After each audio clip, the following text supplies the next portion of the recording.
where listeners share the things they've never told their spouse. It's real, it's honest, it's relatable. And it all leads to one question. When was the last time you chose each other? Love Unscripted. Real couples, real conversations, real marriage. This August only on Sunny FM. Main partners, South African Airways, Aqua Safari. Other partners, 1981 Clothing. Everything Bags by H&B. Kino International Hotel.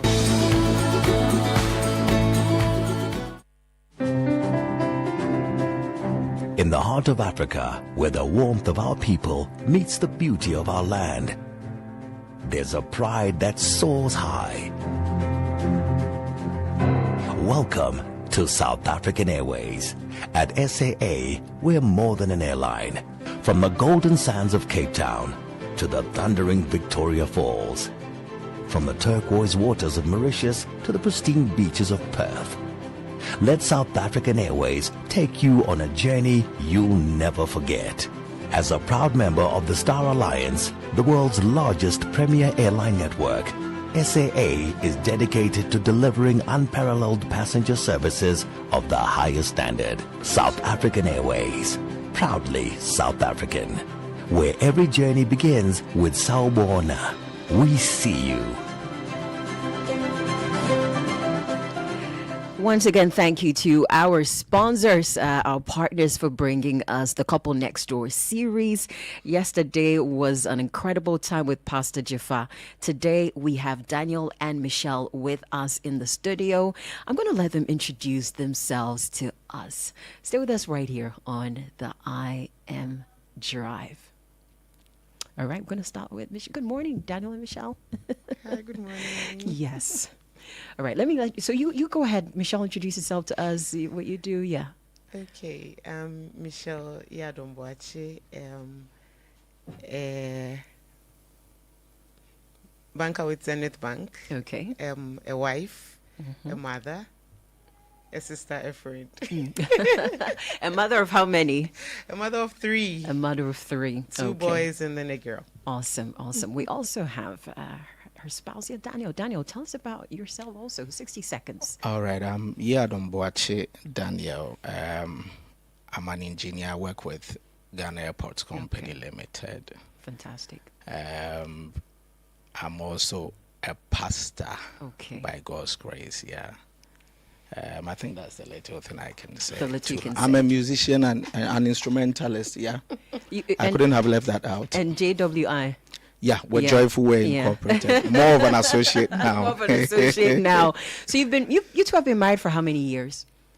This month was 13 years. 13. Yeah. 13. And I'm curious to know, how did you meet each other? Like, what drew you to each other? Michelle, get close to your mic for us. And also for you, also prepare. We'll start with Michelle. Yeah. We met on KNUST campus. We were part of the same, will I say, Church of Fellowship, Baptist Students Union then, but now it's National Union of Baptist Students. He wasn't a Baptist. I think he followed his friends to BSU, Jesse Jokoto and I think Joshua Amwa. Okay. I think they were all Butchie guys, so he followed them to BSU and then we met. So I think we met through Joshua Amwa, if I remember, because Joshua was a family friend, so that's how come I met Daniel. Okay. What was your first impression of him, first time you met him? He was funny. and handsome. And handsome. It was more funny than... Funnier than handsome. And Daniel, when you met Michelle, was it like you had met everybody else, or you also, she made quite an impression on you? What was your thoughts about Michelle? I think we had common friends, so that's how come we met. But I hadn't seen her. I don't know if you understand. I had seen her, but I hadn't seen her. Not noticing her at all. So at which point did you start noticing Michelle? We were in the same choir. What kai bibi? What kai near maybe? Kai bibi. I don't know whether she followed me to the hostel I was in. Oh, there was a following. Yeah, somebody followed somebody. I'm sure she followed. I'm sure she followed. And so at church, she was really into the women stuff, like the Merco for the church. University Merco. Yeah, University Merco. So I saw how affable she was, some of the things she used to do, her heart for the things of God. And then at the hostel, I don't know whether I should keep that story to another time. I could hear her sing in the morning every time she was either washing from her balcony or cooking. I was like, "Emekwa did your buy or yeni year." So I knew that was a great woman there. I started noticing some of. Were you in the same hostel, or you'd pass by? Because when you say you hear singing, we're in the same hostel. That's why he says I followed him. So first year, KNUS, we were all on campus. Okay. So we're in different halls. But then I think BSU, most of us were in West End hostel.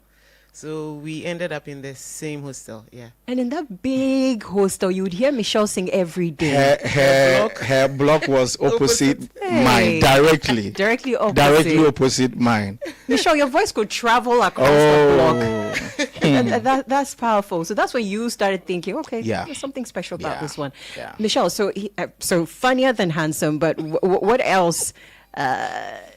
And was that around the same time he was checking you out, or for you it was a little later, Kakra? Oh, it was later. Daniel and I were in fact just friends. It's a nice title for a my movie. mind was in there at Just all. Friends. I was checking other things out. Okay. Other people. So I think what drew me to him was the fact that he was a good friend. Daniel was the person who, he was the go-to person for all of us. If you had issues, it was Daniel you could easily talk to. I mean, in the whole friendship circle, Daniel was the most understanding one. He could get I don't know, it was because he had a little sister, but he could really get the female side of things. So most of us ended up speaking to him if we had issues or problems. He was like a go-to person. So everybody's big brother. Sort of. So that's how come I got close to him, because anytime I had issues understanding the guys, he was the one to maybe explain that guys do this because of that. Guys, so he was like a go-to person for any issues we had, and through that we became very close friends. He gave away all the boy stuff to you. He gave. Oh, damn. Oh yeah, he was he became my best friend. Wow. He became my confidant. Yeah. Wow. Daniel, so she talking about you becoming the big brother for most of the young women at the time. Did some of the young women come to you with their heartbreaks? Did you ever have to solve heartbreak? Or Michelle Cry ever came to you with the heartbreak? She did herself. That's how we became close. She did. Oh, really? Yeah, she did. Oh. It was on one of those escapades. Yeah, she did. But like I said, I knew her, but I hadn't noticed her. Okay. And once we got close, the conversations and everything, even though I think she's saying we became close because we had to talk about issues. I also started noticing some of the qualities in her whilst we spoke, but we became good friends. We became good friends. Good, that long good, you know. There's something friends. Right there. So she shared a few heartbreaks with you. Did he ever tell you about his heartbreaks as well, if he had any? No. We're a circle of friends. Okay. So definitely, if anything was going on, we would all notice and all talk about it and all tease each other and stuff like that. So. But he didn't really mention any heartbreak. You know. Maybe you try to remember. I had been guarding my heart for a very long time.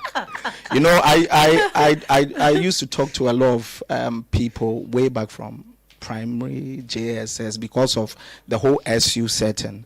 I was an SU vice president sometime back in GSS. So the counseling them and talking to them and all that. So I guarded my heart for a very long time. So the heartbreak, I hadn't gone into a lot of relationships to get heartbreaks, but I did at a point in time, interestingly.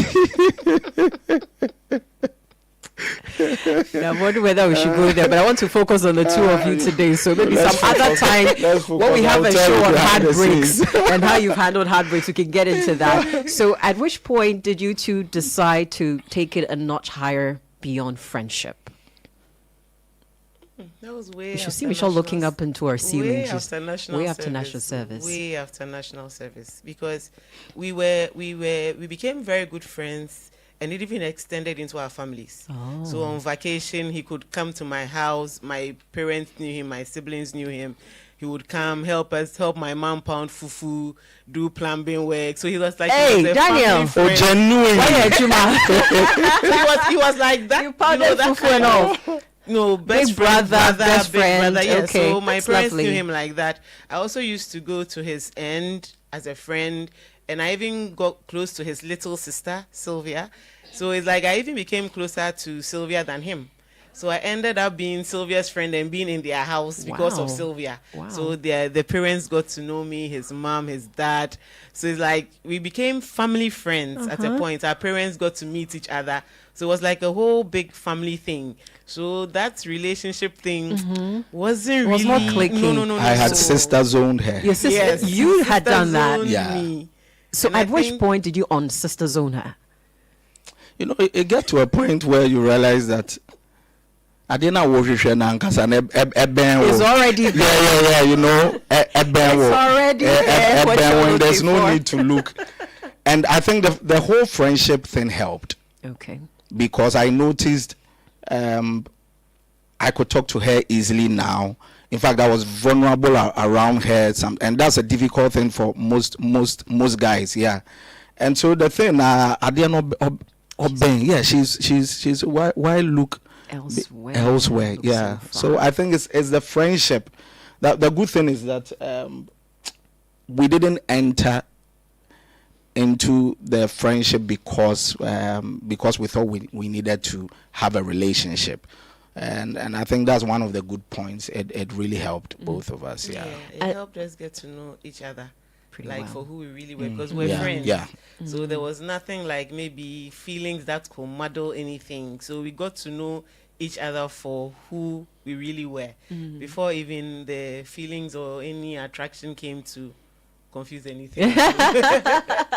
If you know Daniel and Michelle, I mean, you attest the fact that these two are real friends. And so that key word they've mentioned today, that it is definitely a real one.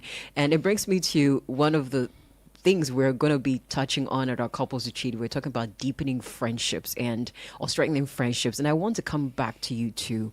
How has your friendship that you shared for many years before marriage sustained you two together?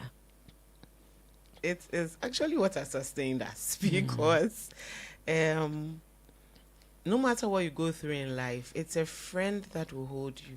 It's a friend that sticks closer than a brother. The Bible says that. And I've realized that as we've grown in our marriage, it's basically been our friendship that has kept us. Because no matter what hits us, we talk about it like friends, and we are real to each other, and that's a foundation that came from, or that was built from, our friendship. So no matter what you face, I'm able to be very vulnerable with him and not be scared of his reaction, because through friendship we've gotten to know each other and each other's reactions and how each other will take stuff. So the friendship has really been like a bedrock to how far we've come. And I always go back and say that don't miss out on that, like being friends with whoever you want to end up with, because that is what will hold you through tough times. And there's this saying that like love is not enough. They mean like feelings, attraction, and that is not enough. But friendship is what solidifies the love and whatever feelings you have towards each other. Okay. And it's really kept us. It's a friendship that has kept us going. Daniel, you want to add a few thoughts to that on your friendship you share? Like I'm saying, it's easier to talk to her. Okay. It's easier to talk to her because of the friend I have, the friendship both of us share. One of the difficult things is for guys is how to express ourselves and how to talk about issues. So the friendship we already shared now makes it easier for us to talk about things when we are both either facing issues. It would have been more difficult, but because we already built that friendship, it's easier. Though I'm sure I will share later on with all the pressures in life and all that, it gets to a point where your communication and the conversations reduce at a point in time. But like she's saying, that's really what has kept both of us going. Yeah. That was on Sunny 88.7 FM. This is your positive soul music station. And we don't just bring you good music, we bring you great conversations with great couples like Daniel and Michelle we have this morning. And that's what we have lined up for you this August. A couple next door. We're bringing more and more couples like this to share their journey with us and to encourage couples out there. You know, keep choosing you every day. Be intentional about the decision that you have made. I want to know, what do you generally love about being married to Michelle? Yeah. She's laughing already. You see that smile. Can she be a rascal sometimes? Oh, she's not. She can. Measured. So for mommy measured. She can, but. What do you mean I can? I'm more of a rascal and a playful person than you are. She. Since he became a dad, the funniness has reduced. It has reduced. So what do you genuinely love about being married to Michelle? You know, Michelle is very supportive. Like, honestly, there are times where she's put herself before, she's put me before her, if that's the right way to say it. There was a time I had to do my master's. Things were difficult. She had to hold on with some things she needed to do just to allow me to do it. Even in ministry, there are a lot of compromises she's made. And honestly, the peace of mind I get with all that is a blessing.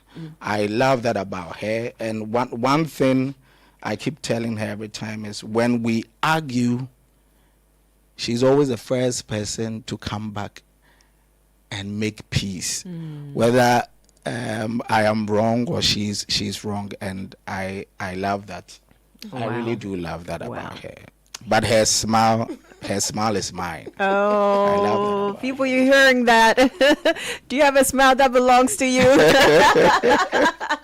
Michelle, what do you genuinely love about being married to Daniel? Please get closer to your mic for me. Okay. Yeah. The fact that he makes things fun and exciting. No matter how life gets, busy with the responsibilities and the kids, and Daniel always has this fun angle to it. So people see us and they're like, hey, you guys, you love it. And it's not really about, the whole big gestures, and he makes every little moment count. And for me, that's a plus, because to be able to have kids grow up in a loving environment, you have to have someone who is fun, someone who is not, stiff, someone who is not a tyrant. And that's what I love about Daniel. He makes you laugh. He, sometimes you can be sad and you just see him come and do a funny dance in front of you, and it's like everything that happened during the day is just gone because you end up laughing. And so it's the funny aspect for me that even though we are growing up, we can still make each other laugh. And that's what I love about him. Like, someone will say that on Fanyema, on Fanyema World Cup, on Fanyema personal, this is it. Let's handle it. Let's move on, and that makes life easier and freer, and it really helps a lot. Yeah. And you mentioned support. Daniel mentioned how much Michelle supports you. She's also mentioning how Fanyama World Cup. But I want you to take us into your journey along the way. Have there been some really serious challenges you faced? How have you walked those paths? Yeah. You want to take that first? Yeah, for the challenges, yes. Sometimes when someone sees you smile and laugh a lot, they feel like, oh, it's been like very easy, but it has not been easy. 13 years, we've been through a lot. So I usually tease him and say that our relationship has been like a roller coaster. There have been up times, there have been down times. It's been like a roller coaster for the 13 years, but through it all, God has been good, and we've kept each other, and God has kept us. So it's been a journey. I would say that we've just, as you know, we've lost a child before.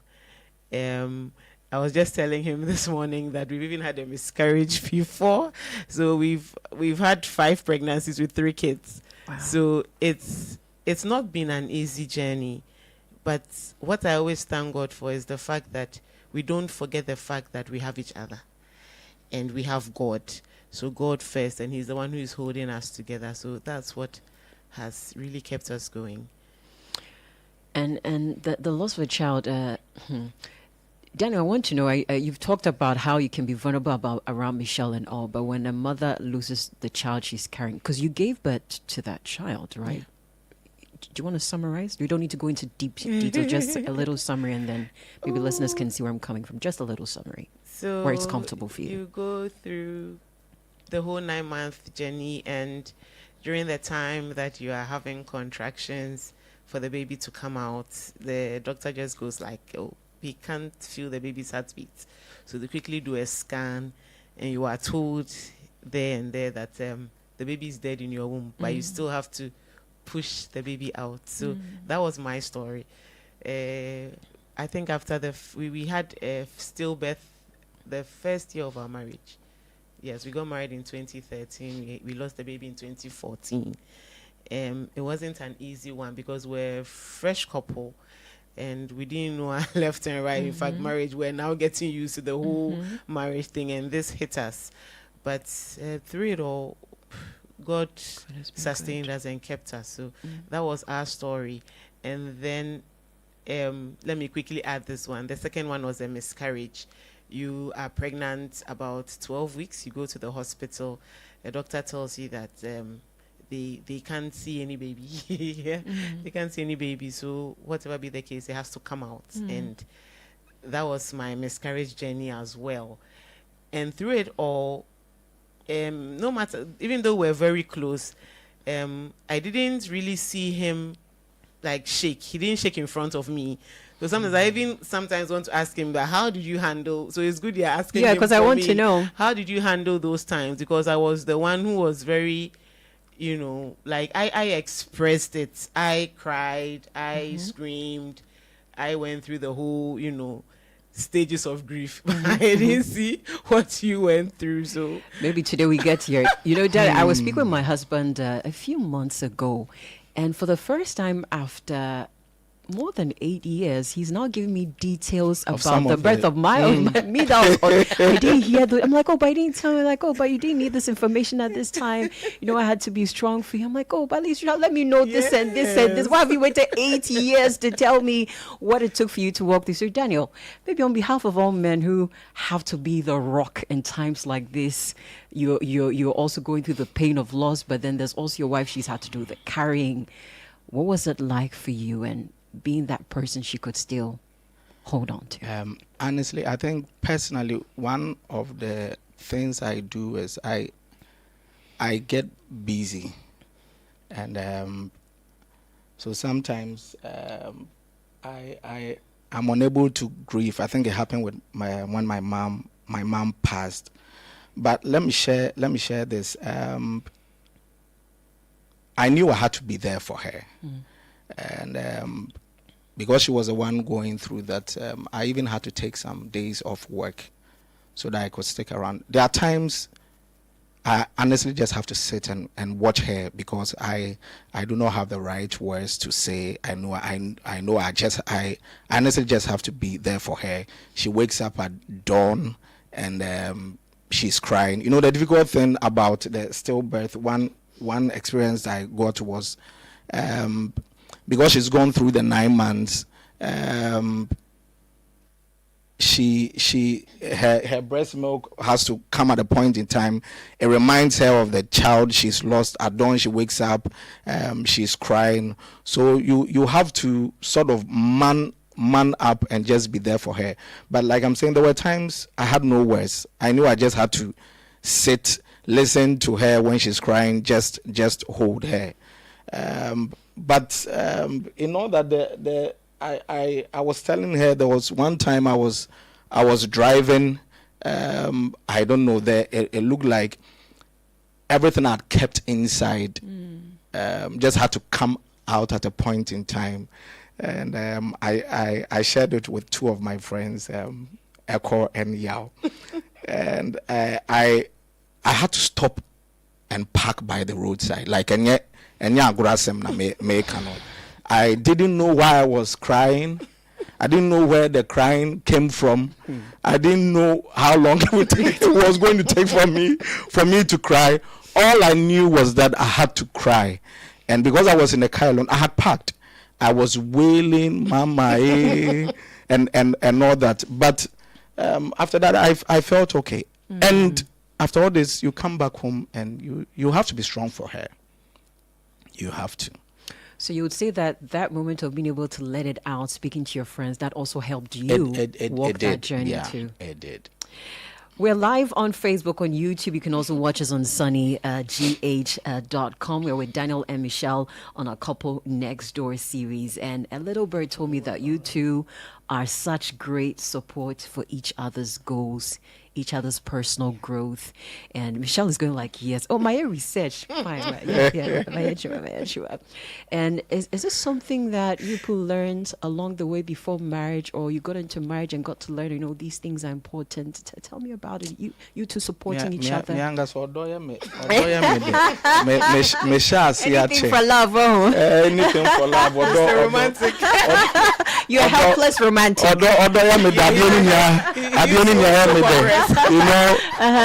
From Acapulco Bay, Sunset Beach, La Supadora, you watched all Esmeralda, you watch all that, and we come and I have to tell my friends into and I mean, growing up, I'd always wanted to make my wife happy. Why?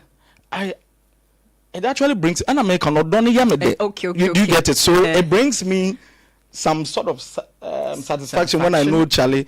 You've been able to. I've been able to make it. I've been able to make to make her happy. So when it comes to things that concerns her, like I'm saying, I want to make her happy. I'm not sure if I've made her happy every Michelle, time. maybe answer now. He has. Oh, yes. Or say patcho 100%. Sa. Or say 100. Yeah.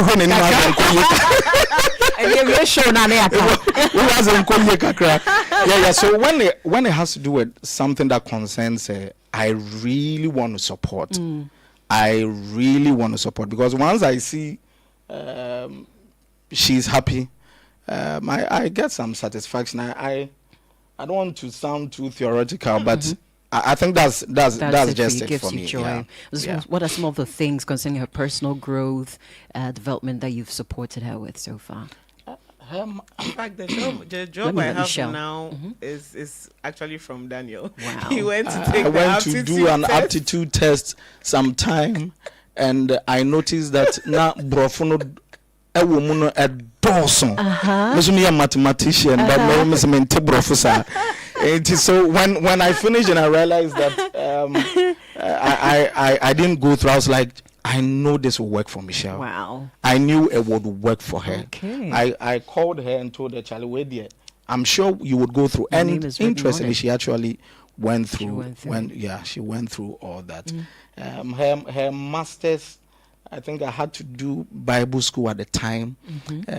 Finances was an issue. I had to pause and allow her to do it. And like I'm saying, I was excited when after everything, when she was also happy she had done it. Yeah. Michelle, how does it feel to have a partner who's like whose joy is in seeing you happy, supporting you? Yeah, it's a real big comfort, because you feel like you have this safe space that you are living in. So it gives you the wings. It actually gives you wings to fly. It gives you the opportunity to challenge yourself, because you're like, whatever I bring on board, he's going to support. And there has not been a time where I've brought something on board that he would just push it aside. He would sit with you, discuss with you. If the timing is wrong, he will let you know. If the timing is right, he would push you. I try to do same for him. He's very meticulous. If he wants to do something, he has to make sure he's dotted all his I's and crossed all his T's. So when it comes to me, for him, it's more of a push, like, you have to achieve your dreams. You have to go. Sometimes I tell him, don't look at what is going on. Don't look at me. Don't look at the kids. If you have to do it, you have to do it. Go for it. So it's been like that for both of us. So he's giving me that safe space to fly, and he's giving me that safe space to grow. I attribute most of my growth to him. He says it as it is. If you are not doing it well, he will let you know. If the timing is not right, he will let you know. And he doesn't mince his words. And I think it's because we are friends. So he knows how sometimes you have to pamper your wife. And no. He will say it as it is. And you should take it. He said it that this is not the time for you to do this. So you have to understand. And I realized that more times when you listen to his leadership and his guidance, it really helps you. So he's been able to, because of the support he gives, he's been able to give that safe space for me to grow and fly. Wow. Daniel, I can see I can literally see joy in your heart hearing her say, oh, you have that fly so high. You can join in the conversation. We're live on Facebook. You have a comment, you have a question for Della and Michelle. They're more than delighted to respond to you. But I'm curious to know, some couples have like a weekly plan, a monthly plan, maybe a yearly plan. This is what we're going to do, work towards. If you have to save towards it, make arrangements. Is there something you do to keep you two, the spark alive, something special? I'm laughing because that's my temperament. I love to plan. I love to organize. So I'm more of the drawing board person, and he's more of the I'm spontaneous. Okay. It helps. Or he's more of the how do you put you like when I plan, he's the executor. Executes? Yes. Okay. He's usually the executor. So I am always asking. So, and I don't like going into a week without a plan. Okay. So I'm always asking, this week, what was the action point? For the month, what's the action point? For the quarter, what's that? And he's like, hey, madam, hold on. Tobo kakra. Let's just, live life. But let's flow. I'm always the planner. So, but that has helped us. Okay. What are some of the things you've planned? You planned for the two of you to do together? We started. It's not all been rosy. We started with going on date nights every Friday. Okay. And then as it got along, it reduced to every month. Okay. It reduced to every quarter. Then we decided, every year would have to plan some time out. Okay. And I think for that one, we have been able to do it. We have been intentional about it. 5 years ago, we decided to try and add international travel to it. And sometimes it's difficult. Like I'm saying, I always want to do that special thing to make her happy. So if we have to save for the milestones, we actually do that so that we will be able to achieve some of these celebrations during these milestones. Yeah. Fantastic. And Michelle, what do you think this has done for your marriage? The intentional decisions, okay, let's do this once a year, let's go out once a year, let's spend some time away. What do you think it's done to the marriage? It's kept the marriage alive. It's not made the marriage boring. Sometimes people are like 13 years, the same man, same guy, the same things. So like, what is it? But I realized that the planning and not letting responsibilities and bills and, things you have to do, submerge the relationship you have. It's really helped because you know that you're planning towards something. It's exciting. I know that, okay, this year, even if nothing, I know I'll go out of Accra. There will be, let's say, a weekend that I am not a mom. I am a girlfriend. I love that. Say that again, your girlfriend. Oh, I love that. I'm a girlfriend. There's a time that I know maybe he will surprise me with something, even though he's not able to pull that thing off because I always catch him. But it's exciting. It makes you're always looking forward to something. With Daniel, that is it. Even when he on a daily basis, you're always looking forward to something. That's him. He's spontaneous, you know, and that's I love about him, because he's intentional about not making the relationship boring. Okay, the spontaneity helps. You know, when they mention date night, I need to let you know, couples who are joining us for couples retreat, Saturday night is date night. Nobody's going to stand in front of anybody and say 1, 2, 3. No. Saturday evening is date night. You have to find a nice spot at Aqua Safari, you and your spouse. If you want your room to be your spot, you can make it your spot. You want to make it a candlelit dinner somewhere, you want to make it a night cruise, is your date night. So couples, we hope you're planning for your date night on Saturday. Finally, Daniel and Michelle, what would you say to a couple who are walking through a difficult season, based on your experiences you've shared this morning? Like Michelle is saying, it's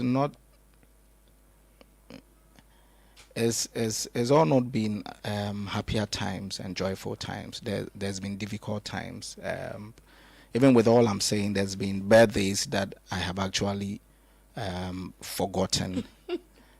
Hold on there, Michelle. So when you forgot, like you, what happened? Like you want to bring this forward?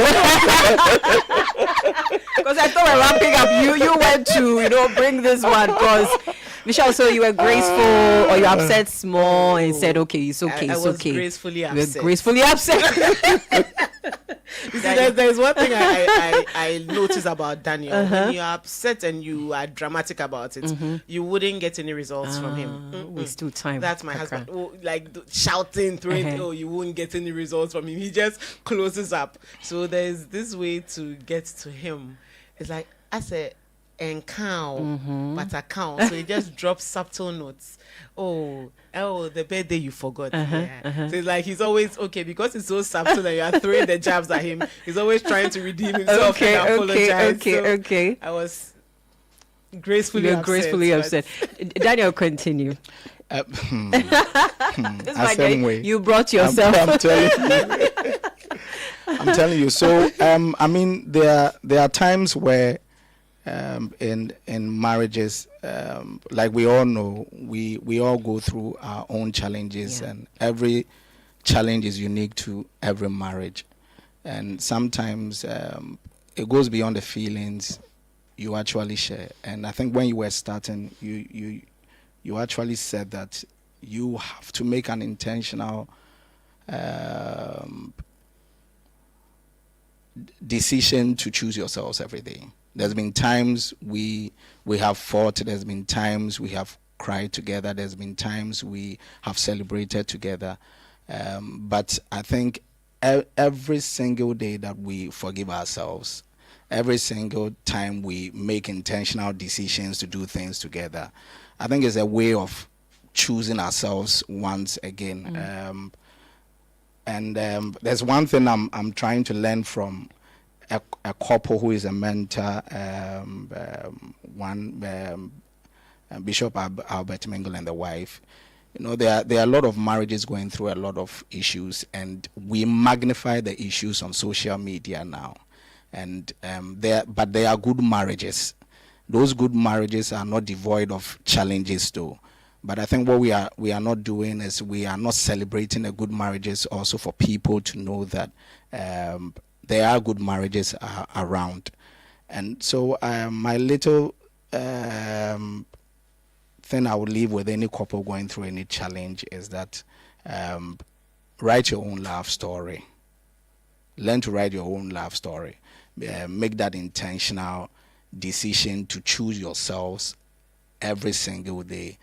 And it's a Christian marriage, so you use the Bible as the guide, where you need to have patience, you need to keep forgiving yourselves. And I think every time you make these intentional decisions to choose, to commit, to forgive, to talk when you are angry and all that, it's a way of choosing yourselves over and over again. So if today I tell you I would choose Michelle again tomorrow, what I'm trying to tell you is that I would forgive her tomorrow, or I would make an intentional commitment to her tomorrow. And once you do that, you notice that the 1 year becomes 2, the 2 years becomes 5, the 5 becomes 10, the 10 becomes growing 20.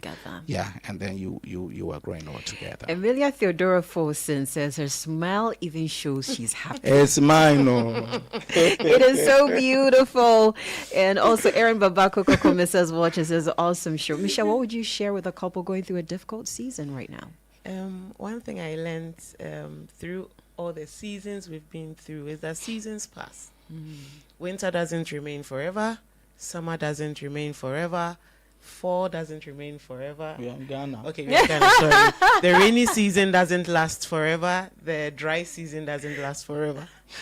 Daniel, are you okay now? I'm fine. So, and then life is in seasons. Always have that in mind. If you are going through loss, it's a season. Work on the grief, go through it, let it pass, grow up from that season, enter into the next season. The happy seasons will come. Make sure they last. Like, work on them. Be intentional about the lessons you pick from each season and use it to grow. So just know that life is in seasons. No matter what you are going through, it will pass. When he lost his mom, he went through grief. It passed. He learned the lessons from that. It happened to me when I lost my dad. I went through grief. I went through the whole process. That season passed. When happy times come, you celebrate them. You learn to dwell on the good things. You put aside the negative things and make sure that you learn lessons from every season that you face. Fantastic. We're just wrapping up here, and I've loved our time with them. Yeah, sorry. Michelle is in a blue t-shirt. For those of you who have not been able to watch her, she's in a blue t-shirt. Says, "I'm not 40. I am 3010. Now, because I was MC at the celebration, shall I decode it? No, you put your sharp, you decode it. So I was at the celebration they had recently for her birthday, and Daniel did something special, really special. He created a song for her. I didn't tell him I was going to do this, but Daniel, I have the song here. And so, I mean, it's your time with us on the morning show today. So this is what he did for he says, "Michelle, my queen, my love." Enjoy this one. You can create some for your spouse. Yeah, Daryl, my tea. Why? I'm telling you. Yeah, enjoy this one.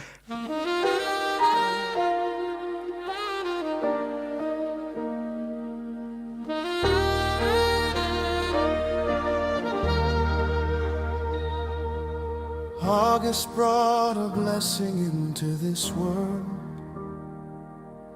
a precious gift, a beautiful girl. Michelle, my Mimi, heaven's delight. You came and